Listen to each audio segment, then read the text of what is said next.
Hey everyone, I wanted to help you all out. If you're shopping for lasers, I've tried the three major manufacturers of lasers, tried all three, and I believe they all have some pros and cons depending on what your applications are. One person's pro could be another person's con, and vice versa. So it really depends on what your application is.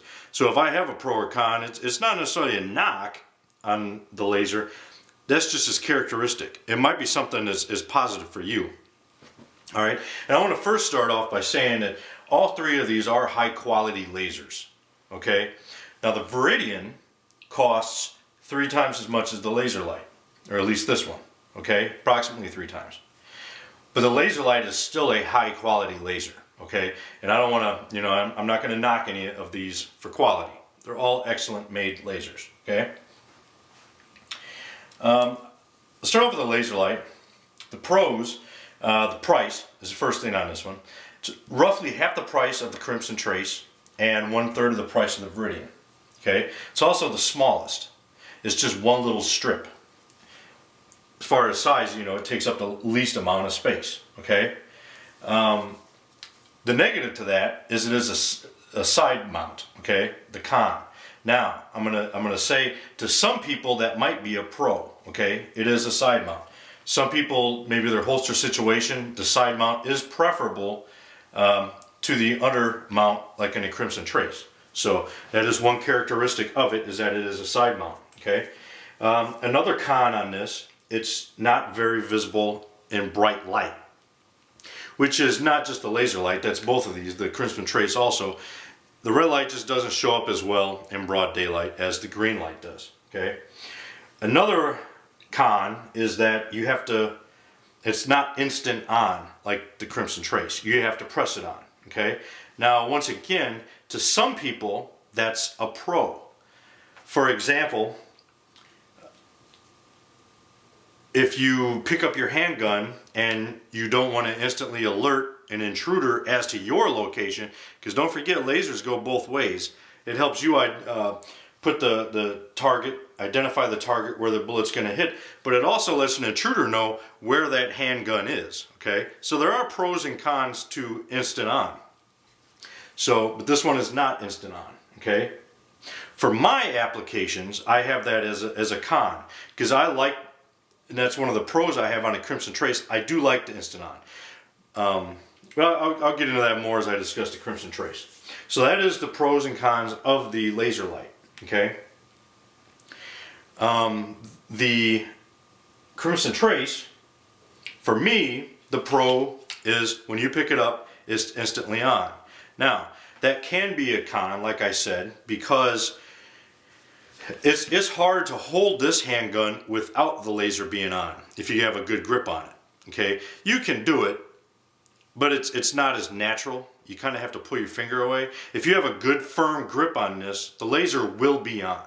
Now for me, like I said, that's a pro. For most applications, I like that. Okay. Another pro, being that the laser is underneath here, it's going to conform to more holsters a little bit easier. There are more holsters made for this undermount. It's a little bit harder to design a holster for the nubs on the side here, like what this has. Okay. So in here it's very compact. It's not as small as the LaserLyte, but it is very compact. And depending on, like I said, on your holster situation, it can be more non-obtrusive than this is. Okay, like I said, it depends on your application. And then the con on this one is that because it's a red light, it is not as bright in daylight. It's a little bit brighter than this one. And here, I'll show you here. There's pluses and minuses to both sides here. Okay, the LaserLyte is not quite as bright. However, it is a finer point laser, if that makes a difference to you. To some people, not a big deal. But if that's something that would concern you, you should take note of it. This is brighter. However, this one here is a finer laser.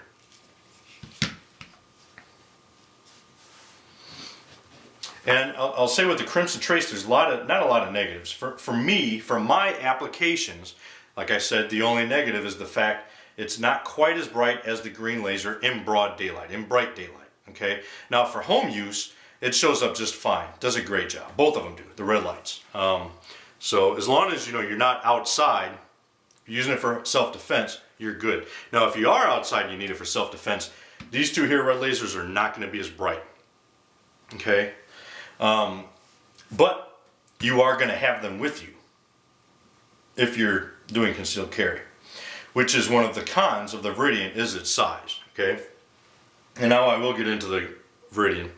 The biggest pro, of course, is the brightness of the green laser and how visible it is. Very, very visible, even in bright lights.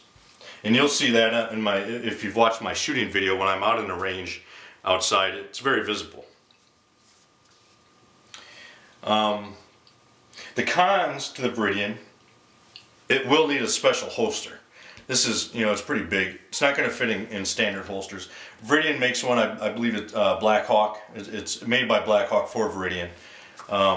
So there are holsters out there, and I'm sure there's a lot of companies, the ones that do make holsters, such as maybe the Crossbreed, and I'm not going to speak for Crossbreed, but I know they're pretty good at working with people as far as like custom stuff. If you let them know you have a Veridian, they might be able to do something for it, to help with that. I don't know what kind of retention it's going to have, because that's a pretty big space, but I mean, that's something you'll have to work out. But just, to make a note of it, it is going to need a special holster because it is so big. And that's another con to this, is the size. Now, if you're using it for a large handgun, and once again, it depends on what your application is. If you're law enforcement, you have a big handgun, you're not concealed carry, then this is awesome. Perfect. If you're using it for home defense, you don't have to worry about holsters at all. Keep it in a safe beside your bed. Size doesn't matter in there either. So it's perfect for that. If you're doing open carry, you're not worried about concealing. Size doesn't really matter. It's still very light. It's not that you notice it's there. It's just, it's big if you're going to use it for concealed carry or something like that. And then once again, this is press on. It's not instant on, which, like I said before, can be a pro, can be a con. Okay. I guess the nice thing about the press on as compared to the instant on, I guess it could be like driving a car using a standard manual shift as compared to an automatic transmission. I would say the press on is more like the manual transmission, the stick shift, where you're in better control of what you're doing. Whereas this one here, the press or the instant on, is kind of more of a no-brainer. It's like you pick it up and there it's ready to go. So that's kind of the pros and cons, all right? And that's kind of what it boils down to.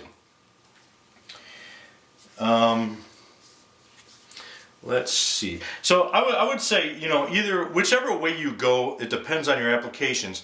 But now that I've informed you as to the pros and cons to these, you can figure out, what you consider a con and what you consider a pro for what I've just laid out, and you can take all the factors in. If you're strictly on a budget, then I would recommend a LaserLyte. If you want instant on, Crimson Trace. If you're looking for the brightest, then go with the Veridian. And like I said, the other factors you'll have to take in consideration. But whichever way you go, these are all high quality lasers, and you won't have, as far as quality issues, you won't have any problems with all of them. I haven't had any problems with any of them. So, and if you have any questions, feel free to ask. I love answering questions. I love helping people. But I hope, if you're out in the market for a laser and you're shopping around and you're not sure which way to go, I hope this helps out a little bit. Like I said, if you have any questions, let me know. Semper Fi.